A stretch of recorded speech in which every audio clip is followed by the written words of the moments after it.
Hi ಎಲ್ಲರಿಗೂ ನಮಸ್ಕಾರ.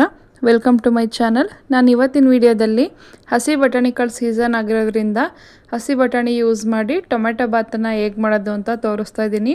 Hotel ಸ್ಟೈಲ್ನಲ್ಲಿ ಸಿಗೋ ರೀತಿ ಮನೇಲೇ ತುಂಬ ಕಡಿಮೆ ಇಂಗ್ರೀಡಿಯೆಂಟ್ಸಲ್ಲಿ ತುಂಬ ಸುಲಭವಾಗಿ ಮಾಡ್ಕೋಬೋದು. ಬೆಳಗ್ಗೆ ಬ್ರೇಕ್ಫಾಸ್ಟ್ಗಂತೂ ತುಂಬಾ ಚೆನ್ನಾಗಿರುತ್ತೆ ರೆಸಿಪಿ. ಲಂಚ್ ಬಾಕ್ಸು ಕೂಡ ತುಂಬಾ ಚೆನ್ನಾಗಿರುತ್ತೆ. ಬನ್ನಿ ಹೇಗೆ ಮಾಡೋದು ಅಂತ ನೋಡೋಣ. ಅದಕ್ಕಿಂತ ಮುಂಚೆ ನನ್ನ ಚಾನಲ್ನ ದಯವಿಟ್ಟು ಸಬ್ಸ್ಕ್ರೈಬ್ ಮಾಡ್ಕೊಳ್ಳಿ. ಪ್ಲೀಸ್ ಎಲ್ಲರೂ ಸಪೋರ್ಟ್ ಮಾಡಿ. ಮೊದಲು ಒಂದು ಪಾತ್ರೆಗೆ ದಪ್ಪ ಸೈಜ್ ಟೊಮೆಟೊನ ತೊಳೆದು ಸೇರಿಸ್ಕೊಳ್ತಾ ಇದ್ದೀನಿ. ನೀವು ಜಾಸ್ತಿ ಕ್ವಾಂಟಿಟಿಲಿ ಮಾಡೋದಾದರೆ ಜಾಸ್ತಿ ಸೇರಿಸ್ಕೊಳ್ಳಿ. ಇವಾಗ ಒಂದು 10ರಿಂದ 12 ಎಸಳಾಗೋಷ್ಟು ಬೆಳ್ಳುಳ್ಳಿನ ಸೇರಿಸ್ಕೊಳ್ತಾ ಇದ್ದೀನಿ. ಸಿಪ್ಪೆ ತೆಗೆದಿರೋವಂಥ ಬೆಳ್ಳುಳ್ಳಿ ಸೇರಿಸ್ಕೊಂಡು 4 ಅಥವಾ 5 ಬ್ಯಾಡಗಿ ಮೆಣಸಿನ್ಕಾಯಿನ ಸೇರಿಸ್ಕೊಳ್ತಾ ಇದ್ದೀನಿ. ಸ್ವಲ್ಪ ಉಪ್ಪು ಸೇರಿಸ್ಕೊಂಡು ಚೆನ್ನಾಗಿ ಬೇಯಿಸ್ಕೋಬೇಕು. ಅಂದರೆ ಟೊಮೆಟೊದು ಸಿಪ್ಪೆ ಬಿಡಬೇಕು, ಅಲ್ಲಿವರೆಗೂ ಬೇಯಿಸ್ಕೋಬೇಕು. ಒಂದು 4ರಿಂದ 5 ನಿಮಿಷ ಆದರೆ ಸಾಕು, ಟೊಮೆಟೊ ಸಿಪ್ಪೆ ಚೆನ್ನಾಗಿ ಬಿಡುತ್ತೆ. ಇವಾಗ ಇದು ಬೇಯೋ ಅಷ್ಟರಲ್ಲಿ ನಾವು ಮೊದಲು ಅಕ್ಕಿನ ನೆನೆಸ್ಕೊಳ್ಳೋಣ. ಅಕ್ಕಿ ನೆನೆಸಿ ಹಾಕೋದ್ರಿಂದ ಅನ್ನ ತುಂಬ ಉದ್ದುದ್ರಾಗಿ ತುಂಬಾ ಟೇಸ್ಟಿಯಾಗಿ ಬರುತ್ತೆ. ನಾನಿಲ್ಲಿ 1.5 ಲೋಟಕ್ಕೆ ಮೆಜರ್ಮೆಂಟಾಗಿ ತೊಗೊಳ್ತಾ ಇದ್ದೀನಿ. ಟೊಮೆಟೊ ಎಲ್ಲ ಚೆನ್ನಾಗಿ ಒಂದು ಸಲ ಅಕ್ಕಿನ ತೊಳೆದು ನೆನೆಸಿ ಇಟ್ಕೋಬೇಕು. ಅಷ್ಟರಲ್ಲಿ ಟೊಮೆಟೊ ಬೆಂದು ತಣ್ಣಗಾಗಿದೆ ನೋಡಿ. ಇವಾಗ ಸಿಪ್ಪೆ ಎಲ್ಲ ತೆಗಿತಾ ಇದ್ದೀನಿ. ಸಿಪ್ಪೆ ತೆಗಿಯೋದ್ರಿಂದ ಟೇಸ್ಟ್ ಕೂಡ ಚೆನ್ನಾಗಿರುತ್ತೆ. ಇವಾಗ ಬೇಯಿಸಿಟ್ಕೊಂಡಿರೋಂಥ ಟೊಮೆಟೊ, ಮೆಣಸಿನ್ಕಾಯಿ ಮತ್ತು ಬೆಳ್ಳುಳ್ಳಿನ ಹಾಕ್ಕೊಂಡು ಸ್ವಲ್ಪ ನೀರನ್ನು ಹಾಕ್ಕೊಂಡು ಈ ರೀತಿ ನುಣ್ಣಗೆ ಪೇಸ್ಟ್ ಮಾಡಿ ಇಟ್ಕೋಬೇಕು. ಈ ರೀತಿ ಒಂದು ಸಲ ಟೊಮೆಟೊನ ಪೇಸ್ಟ್ ಮಾಡಿ ಟೊಮೆಟೊ ಬಾತನ್ನ ಟ್ರೈ ಮಾಡಿ. ಟೇಸ್ಟ್ ಅಂತೂ ಸಖತ್ತಾಗಿರುತ್ತೆ. ಇವಾಗ ಈ ಕಡೆ ಒಂದು ಕುಕ್ಕರ್ನ ಬಿಸಿ ಇಟ್ಕೊಂಡು ಕುಕ್ಕರ್ಗೆ 3 ಅಥವಾ 4 ಸ್ಪೂನ್ ಎಣ್ಣೆನ ಹಾಕ್ಕೊಂಡು ಒಂದು ಅರ್ಧ ಸ್ಪೂನಷ್ಟು ಸಾಸಿವೆ ಹಾಕ್ಕೊಂಡು ಗರಂ ಮಸಾಲ ಸ್ಪೈಸಸ್ನ ಸೇರಿಸ್ಕೊಳ್ತಾ ಇದ್ದೀನಿ.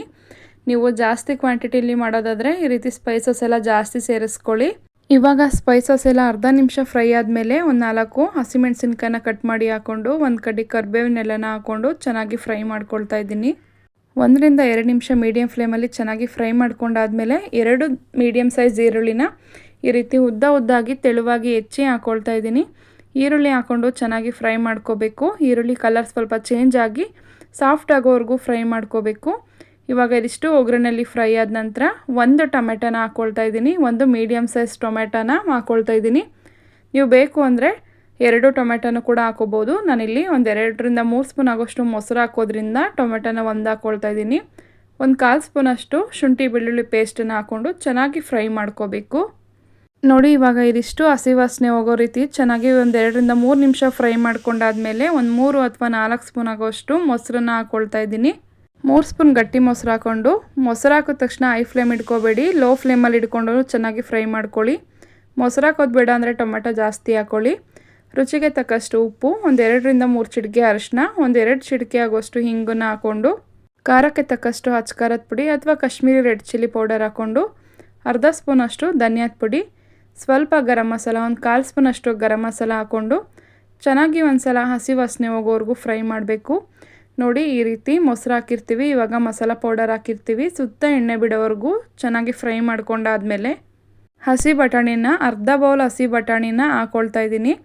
ಈ ರೀತಿ ನೀವು ಒಂದ್ಸಲ ಇದೇ ಮೆಥಡಲ್ಲಿ ಟ್ರೈ ಮಾಡಿ. ಟೇಸ್ಟ್ ಮಾತ್ರ ತುಂಬಾ ಚೆನ್ನಾಗಿ ಬರುತ್ತೆ. ನೋಡಿ ಬಟಾಣಿ ಹಾಕ್ಕೊಂಡು ಒಂದು 2ರಿಂದ 3 ನಿಮಿಷ ಫ್ರೈ ಆದಮೇಲೆ ಒಗ್ಗರಣೆಯಲ್ಲಿ ಫ್ರೈ ಆದಮೇಲೆ ರುಬ್ಬಿಟ್ಕೊಂಡಿರೋವಂಥ ಟೊಮೆಟೊ ಪೇಸ್ಟನ್ನು ಸೇರಿಸ್ಕೊಳ್ತಾ ಇದ್ದೀನಿ. ಟೊಮೆಟೊ ಪೇಸ್ಟ್ ಹಾಕ್ಕೊಂಡು ಸುತ್ತ ಎಣ್ಣೆ ಬಿಡೋವರೆಗೂ ಒಂದು 3ರಿಂದ 4 ನಿಮಿಷ ಲೋ ಟು ಮೀಡಿಯಮ್ ಫ್ಲೇಮಲ್ಲಿ ಇಟ್ಕೊಂಡೇ ಫ್ರೈ ಮಾಡ್ಕೊಳ್ಳಿ. ತುಂಬಾ ಟೇಸ್ಟು ಚೆನ್ನಾಗಿರುತ್ತೆ. ಇವಾಗ ನೋಡಿ ಒಂದು ಕುದಿ ಬಂದಮೇಲೆ ಜಾರನ್ನು ತೊಳೆದುಕೊಂಡು 1 ಲೋಟಕ್ಕೆ 2 ಲೋಟ ನೀರಾಗುವಷ್ಟು ನೀರನ್ನು ಸೇರಿಸ್ಕೊಳ್ತಾ ಇದ್ದೀನಿ. ಒಂದೊಂದು ಅಕ್ಕಿ ಒಂದೊಂದು ಥರ 2 ಅಥವಾ 1 ಲೋಟ ನೀರು ಹಿಡಿಯುತ್ತೆ. ನೀವು ಅಕ್ಕಿನ ನೋಡಿ ಸೇರಿಸ್ಕೊಂಡು ಚೆನ್ನಾಗಿ ಒಂದು ಸಲ ಮಿಕ್ಸ್ ಮಾಡಿ. ಇವಾಗ ನೋಡಿ ನೀರು ಕುದಿ ಬಂದಿದೆ. ಇವಾಗ ಮೊದಲೇ ನೆನೆಸಿಟ್ಕೊಂಡಿರೋವಂಥ ಅಕ್ಕಿನ ನೀರನ್ನು ಶೋಧಿಸ್ಕೊಂಡು ಸೇರಿಸ್ಕೊಳ್ತಾ ಇದ್ದೀನಿ.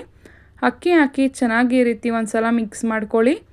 ಮಿಕ್ಸ್ ಮಾಡಿಕೊಂಡು ಉಪ್ಪು ಅಥವಾ ಸಪ್ಪೆ ನೋಡಿಕೊಂಡು ಬೇಕು ಅಂದರೆ ಉಪ್ಪು ಹಾಕ್ಕೊಂಡು ಚೆನ್ನಾಗಿ ಒಂದು ಸಲ ಮಿಕ್ಸ್ ಮಾಡಿ. ಲಾಸ್ಟಲ್ಲಿ ಫೈನಲಾಗಿ ಕೊತ್ತಂಬರಿ ಸೊಪ್ಪು 1 ಸ್ಪೂನ್ ಆಗೋಷ್ಟು ತುಪ್ಪನ ಹಾಕ್ಕೊಂಡು ಚೆನ್ನಾಗಿ ಒಂದು ಸಲ ಮಿಕ್ಸ್ ಮಾಡ್ಕೊಳ್ಳಿ. ಈ ರೀತಿ ಲಾಸ್ಟಲ್ಲಿ ತುಪ್ಪ ಹಾಕೋದ್ರಿಂದ ಟೇಸ್ಟು ಕೂಡ ಸಖತ್ತಾಗಿರುತ್ತೆ. ಇವಾಗ ಒಂದು ಕುದಿ ಬಂದಾದಮೇಲೆ ಮುಚ್ಚಳ ಮುಚ್ಚಿ ಒಂದು 2 ವಿಷಲ್ ಹಾಕಿಸ್ಕೊಂಡ್ರೆ ಸಾಕು. ಅನ್ನ ತುಂಬಾ ಚೆನ್ನಾಗಿ ಉದುದ್ರಾಗಿ ತುಂಬಾ ಟೇಸ್ಟಿಯಾಗಿ ಬರುತ್ತೆ. ಬೆಳಗ್ಗೆ ಬ್ರೇಕ್ಫಾಸ್ಟ್ಗೆ ತುಂಬ ಸುಲಭವಾಗಿ ಮಾಡ್ಕೋಬೋದು. ಮಧ್ಯಾಹ್ನ ಲಂಚ್ ಬಾಕ್ಸ್ಗೂ ಕೂಡ ತುಂಬಾ ಚೆನ್ನಾಗಿರುತ್ತೆ. ಹೋಟೆಲಲ್ಲಿ ಸಿಗೋ ರೀತಿಯೇ ರೈಸ್ ಬಾತ್ ಹೇಗೆ ಮಾಡೋದು ಅಂತ ನೋಡಿದ್ರಲ್ವ. ಇದೇ ರೀತಿ ಈಸಿ ಆ್ಯಂಡ್ ಕ್ವಿಕ್ ರೆಸಿಪೀಸ್ಗೋಸ್ಕರ ಶಾಲಿನಿ ಕೈಪಾಕ ಯೂಟ್ಯೂಬ್ ಚಾನಲ್ನ ದಯವಿಟ್ಟು ಸಬ್ಸ್ಕ್ರೈಬ್ ಮಾಡ್ಕೊಳ್ಳಿ. ವಿಡಿಯೋ ಇಷ್ಟ ಆದರೆ ಲೈಕ್ ಮಾಡಿ, ನಿಮ್ಮ ಫ್ರೆಂಡ್ಸ್ ಫ್ಯಾಮಿಲಿ ಜೊತೆ ಶೇರ್ ಮಾಡೋದನ್ನು ಮರಿಬೇಡಿ. Thank you all.